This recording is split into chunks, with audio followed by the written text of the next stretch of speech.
Morning student. Today I am going to teach class 7th SST Geography chapter 6 Hydrosphere water यानी कि जलमंडल distribution of water पानी का वितरण. The earth appear blue from the outer space because of its water bodies यानी कि पृथ्वी अपने जल निकायों के कारण बाह्य अंतरिक्ष से नीली दिखाई देती है. Water covers about 71% of the earth surface यानी कि जो जल होता है वो पृथ्वी की सतह का लगभग 71% भाग कवर करता है. The following table show the distribution of water on the earth surface यानी कि नीचे कुछ टेबल दिए गए उसमें हम पानी के डिस्ट्रीब्यूशन को समझेंगे.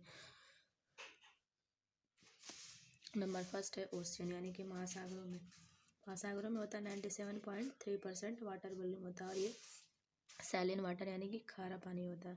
आइस केप यानी कि जो बर्फ़ की टोपियाँ होती हैं 02.0 होता है वाटर वॉल्यूम और ये भी फ्रेश वाटर होता है. ग्राउंड वाटर यानी कि जो भूजल का पानी जो होता है हमारा 0.68 होता है और ये भी आपका फ्रेश वाटर होता है.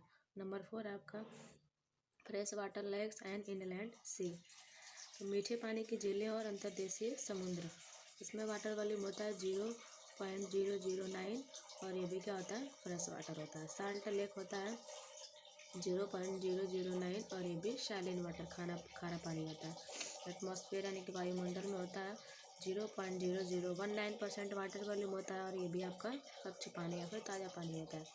रिवर्स नदियों में होता है 0.001% वाटर वॉल्यूम होता है और ये भी आपका फ्रेश वाटर होता है. अगला टॉपिक है डिफरेंट फॉर्म ऑफ वाटर पानी के विभिन्न रूप. As you see in the above given table that the water is not only found in the river यानी कि जो टेबल दिया गया तो उसमें आप देखें कि पानी जो केवल होता है हमारा रिवर्स में नहीं पाया जाता है, महासागरों में नहीं पाया जाता है, बल्कि it also present in the polar ice cap and atmosphere यानी कि यह बर्फ़ की टोपियों और हमारे वातावरण में भी मौजूद होता है. In the ocean it is found on it's liquid form यानी कि महासागरों में यह लिक्विड फॉर्म में पाया जाता है पानी आपका. इन पोलर एरिया यानी कि ध्रुवीय क्षेत्रों में it represent it's solid form यानी कि यह ठोस अवस्था में होता है. वाइल इट गैसियस फॉर्म यानी कि गैस की अवस्था में कहाँ पे होता है तो प्रेजेंट इन द एटमॉस्फेयर यानी कि हमारे वायुमंडल में. Thus we can say that the water exist in 3 different form of state यानी कि इस वजह से हम कह सकते हैं कि जो पानी होता है पानी की 3 विभिन्न अवस्थाएं होती हैं. सॉलिड लिक्विड गैस, ठीक है, ठोस द्रव्य और gas. This from are called the 3 state of water यानी कि इसको हम पानी की 3 अवस्थाएं भौतिक अवस्थाएं कहते हैं. दिस स्टेट्स आर इनकन्वर्टिबल यानी कि जो ये पानी की अवस्थाएं होती हैं क्या होती हैं हमारे परस्पर परिवर्तनीय होती हैं. The changing state of water form a complete hydrological circle, ठीक है. तो ये जो चेंजिंग स्टेट ऑफ वाटर है यानी कि पानी के हमारे जो बदलने के जो अवस्थाएं होती हैं ये क्या होता है हमारे कंप्लीट हाइड्रोलॉजिकल सर्कल आपका बनाता है. जैसे कि यहाँ पे दिखा है आपका आइस होता है तो ये आपका सॉलिड फॉर्म में भी होता है. बात करेंगे हम वाटर तो ये लिक्विड फॉर्म में भी होता है और ये गैसियस फॉर्म में कब होगा जो हमारा ऊपर जाता है तब. नेक्स्ट टॉपिक है हाइड्रोलॉजिकल वाटर सर्कल यानी कि जल विज्ञान चक्र. Have you ever thought what will happen if water never change its state यानी कि क्या आपने कभी सोचा है अगर पानी कभी अपनी अवस्था नहीं बदलता तो क्या होता. In that case ocean water will always remain stable and there will be no water circulation यानी कि उस स्थिति में समुद्र का पानी हमेशा स्थिर रहेगा और पानी का संचार नहीं होगा. And we will never experience rainfall और कभी वर्षा का अनुभव हम नहीं करेंगे. But nature provide us a great gift in the form of hydrological circle लेकिन प्रकृति हमें जल विज्ञान चक्र के रूप में एक महान उपहार प्रदान करती है. नंबर फर्स्ट है the hydrological cycle refers to the circulation of water within the earth यानी कि जल विज्ञान चक्र को संदर्भित करता है पृथ्वी के भीतर जल का संचलन. नेक्स्ट आपका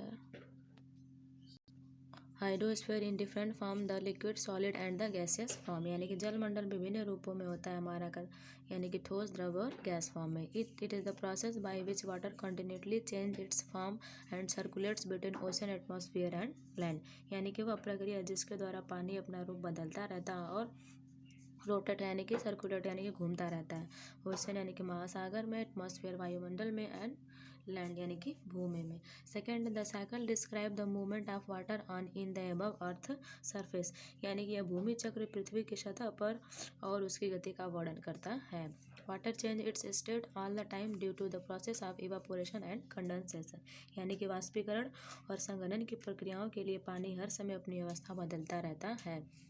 evaporation is the process in which water convert into water vapour due to the heat of sun, यानी कि जो वाष्पीकरण वह प्रक्रिया है जिसमें सूर्य के कारण जलवाष्प में क्या होता है, परिवर्तन हो जाता है।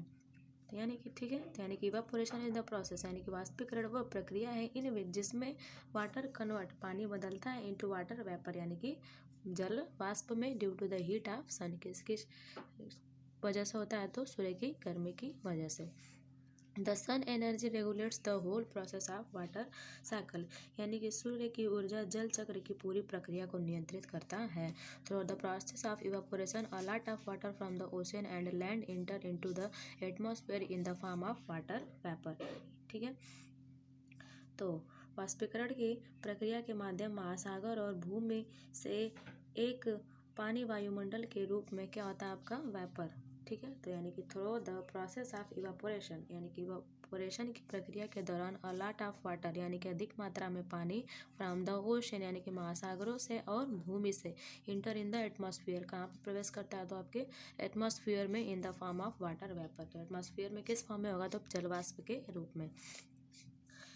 On cooling, the water vapor change into tiny water droplets and form clouds through the process of condensation, यानी कि ठंडा होने पर जलवाष्प पानी की छोटी छोटी बूंदों में बदल जाता है और बादल बन जाता है, किसके माध्यम से, तो संघनन की प्रक्रिया। Condensation is the process in which water vapour convert into water droplets, यानी कि संघनन वह प्रक्रिया है जिसमें जलवाष्प पानी की बूंदों में परिवर्तित हो जाता है। The rain water runs into the sea form where its gets evaporate and complete the hydrological circle, यानी कि यह बारिश का पानी समुद्र में चला जाता है जहाँ से वाष्पीकृत होकर पूरा हो जाता है और क्या बनाता है, कंप्लीट हाइड्रोलॉजिकल सर्कल बनाता है। The hydrological cycle is an endless process, यानी कि जल विज्ञान चक्र एक एंडलेस प्रोसेस होता है। It has no beginning and no end, यानी कि इसका कोई बिगिनिंग और इसका एंड नहीं होता है। लास्ट है वर्ल्ड वाटर डे, यानी कि विश्व जल दिवस। The world water day is celebrate annually on March 22, यानी कि विश्व जल दिवस हम 22 मार्च को मनाया जाता है। It was stabilise by the United Nation in the year 1992, इसे संयुक्त राष्ट्र द्वारा वर्ष 1992 ईस्वी में स्थापित किया गया था। It focus attention on the world's water crisis and well as the solution to address it. यह जल संकट के साथ साथ इसे संबोधित करने के समाधानों पर ध्यान केंद्रित करता है। अगला पाठ हम नेक्स्ट वीडियो में स्टडी करेंगे।